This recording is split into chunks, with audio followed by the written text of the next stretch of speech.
Welcome to the Zaleski Sports Show, NFL Ups and Downs edition. I'm your host, Jason Zaleski. And we are joined today, as always, by Jamie Zaleski and Doug Zaleski. Jamie, how's it going today? Howdy do. Doing pretty good. Howdy do. We got Doug broke free from the World Series for a moment. How's it feel? Yeah, kind of sad. Tonight could be the final day of the baseball season. Well, let's hope so.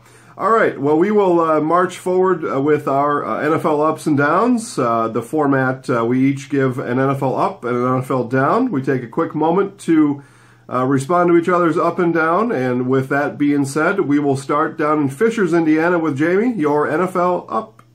My NFL up this week is going to be head coach Mike Zimmer for the Minnesota Vikings.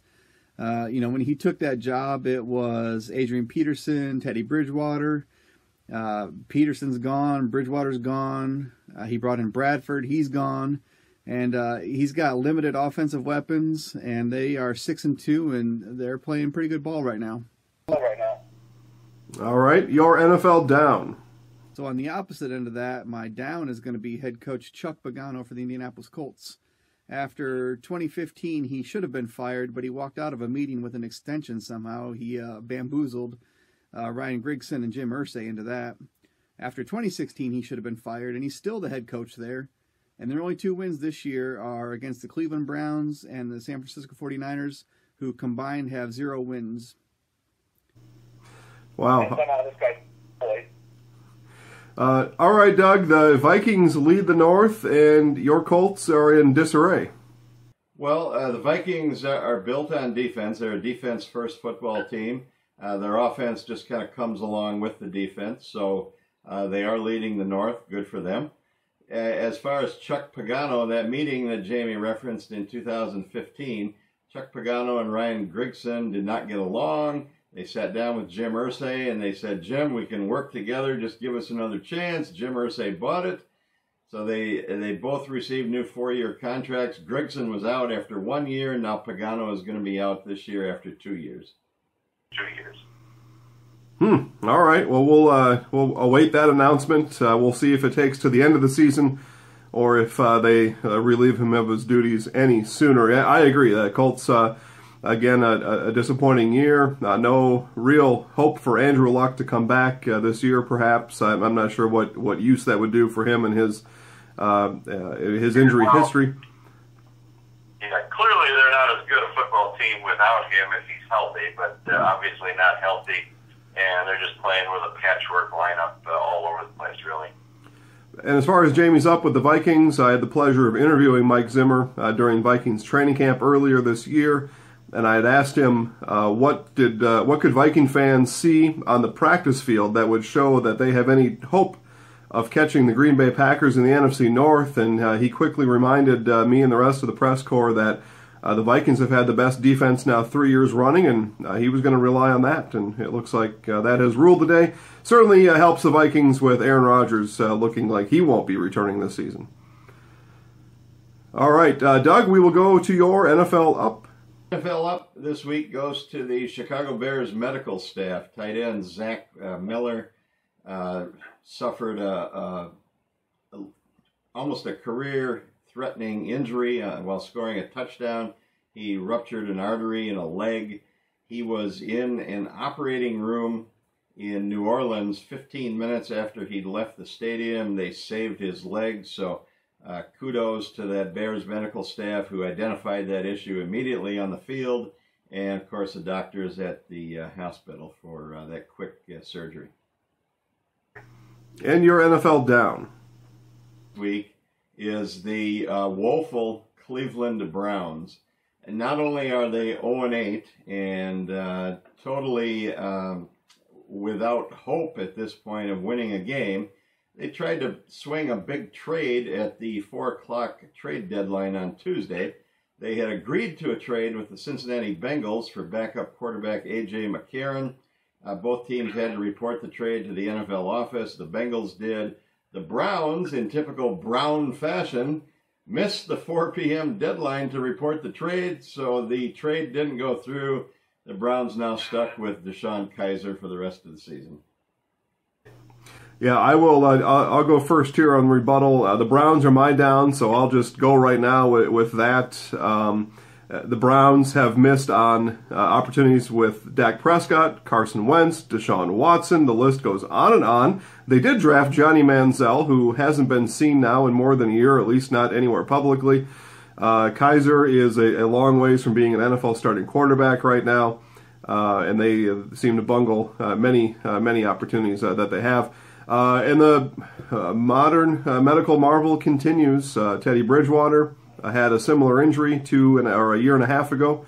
He's practicing now with the Vikings, and hopefully the tight end from the Bears can make that same comeback. Jamie, thoughts? Yeah, the Cleveland Browns pretty much have had the opportunity to draft every quarterback that is playing well, that has 5 years or less experience in the NFL. And they continue to pass on them. They've changed ownership. They've changed GM. They brought in an analytics guy from baseball, different head coaches.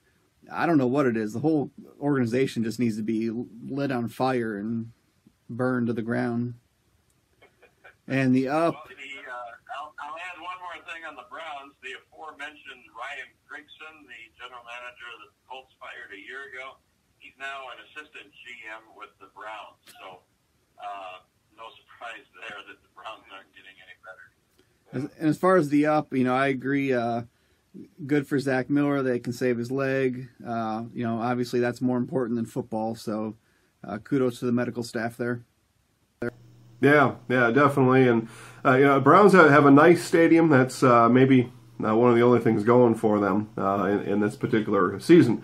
So, all right, my NFL up are NFL trades. NFL trades are back in style. Of course, the trade deadline did just expire a couple hours ago. I'll go through just a couple. The Panthers traded wideout Kelvin Benjamin to the Bills. The 49ers acquired Garoppolo from the Patriots. The Dolphins sent Jay Ajayi to the Eagles. The Steelers tried to trade Martavius Bryant. I don't think they could find a suitor for him. So trades are back in, and trades are good.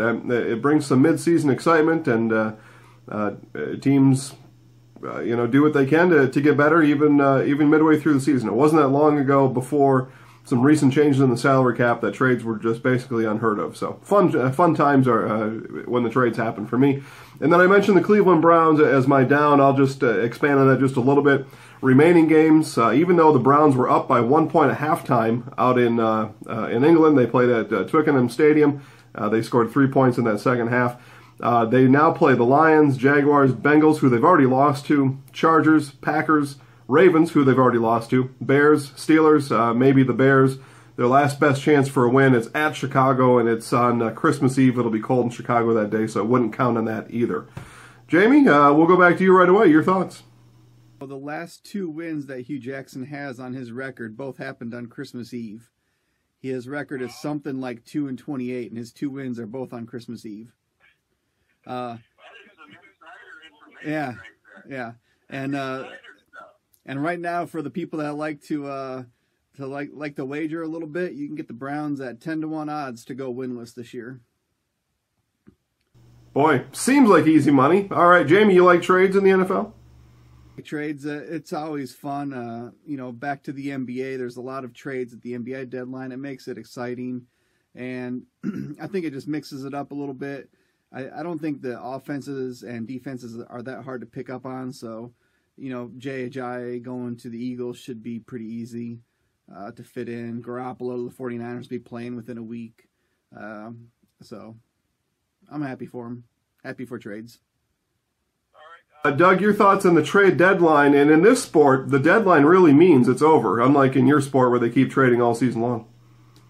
You play by the rules they put in front of you, and this is the rule in the NFL, good, bad, or otherwise. I don't know what the Miami Dolphins are trying to do. Jay Ajayi, maybe one of the 10 best tailbacks in the NFL. Not sure why they wanted to dump him. They did. Seems like they've given up on the year. As far as the Browns being 10-1 to go winless the full season, I think I would take that action. It's pretty hard to go winless. Somewhere along the line, you'd think they would stumble into a win. They did last year, and they've got that Christmas Eve game coming up, as Jamie points out so masterly. So I would take the Browns to cover that 10-1. One. Yeah, 2 wins, good. 2 wins out of 30, not good. All right, well, that'll wrap things up. Go ahead. I was going to say, you can also get the 49ers at 10-1 to go win. That's more your style. I think that, too. I think they're going to win somewhere along the line. Yeah, I might look for a head-up bet. Who will win first, 49ers or Browns? That might be a fun one, too. So, all right, well, we will wrap up this week's edition of the NFL Ups and Downs. We are halfway through the NFL season. It's been a fun season so far. Jamie, any last words? No, tighten up. That's all I got. Big game against the Ravens this week. Nice. We'll see what they've learned in their off week. Doug and the Doug Zaleski Show, where can people find you on the radio? We're right here in Middletown, USA, otherwise known as Muncie, Indiana. 102.9 FM, 1340 AM. You can listen to it on the World Wide Web, WXFN.com, 3 to 4 o'clock Eastern Time, Monday through Friday. If you don't listen live, you can hear the replay on Facebook at the Doug Zaleski Show or on Twitter at my account there at Doug Zaleski. All right, well, that'll do it from here, guys. Thanks for watching, and we will see you again next week.